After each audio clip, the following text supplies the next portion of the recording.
Iti DAMDAMAG Region 2, panagusar iti metal detector, may patumpalan kadagiti para publiko a pagadalan iti Tuguegarao City. Kabiyatan na cloud seeding manamnama amarugyan ita abulan, aging ga Setyembre iti probinsya ti Isabela. Dayta kanda dumapay adamag iti report ni Dianne Monica Tucay. Iti Cagayan, inaprobaran ti local school board ti Tuguegarao City ti panagusar iti metal detectors, tapno si graduan ti kinatalgad dagiti manursuro ken estudyante iti para publiko a pagadalan. Tanggap tinasao nga addang amaamuan adagos dagiti maiparparit ken delikado nga awit no asinuman ti sumrek iti pagadalan kas sistematiko a panay patungpal ti security measures katinulong ti pulisya. Kidkiddawan mat ti mayor ti syudad ti panakikaysada iti naganak, School Parent Teacher Association, manursuro ken dumapay iti nasaw nga addang, tapno nga pagtalinaed ti kinatalged iti uneg kanawar ti pagadalan.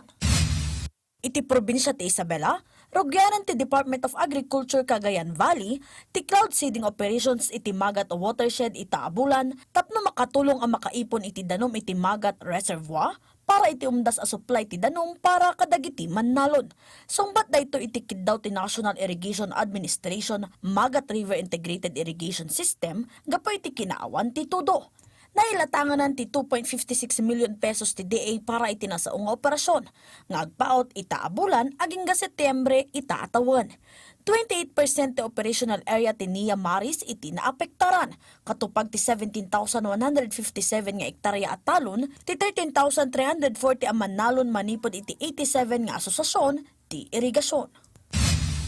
Iti Batanes, iti sinong ti DTI Region 2 Batanes Provincial Office na inagunaran ti shared service facility para iti ice machine ken cold storage facility, iti San Antonio Basco ang nakailatang para kadagiti fish vendors iti probinsya.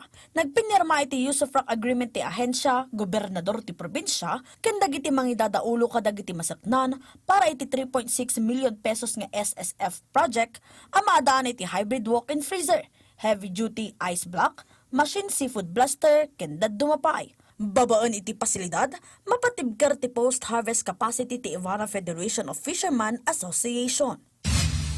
Iti Nueva Vizcaya, nang isayang kat ti Persons with Disability Affairs Division of the Governor's Office, ti ceremonial payout dagiti deaf ken marigrigatan ang makangeg, ang Nueva Vizcayano iti Paniki Hall. Naipaayan ti 30 a persons with hearing disability manipod Kayapa, Dupax del Sur ken Quezon iti modern hearing aids nga agbalor iti 80,000 pesos ken supplemental fee at 10,000 pesos manipod iti Governor's Office ken National Anti-Poverty Commission ken dumapay.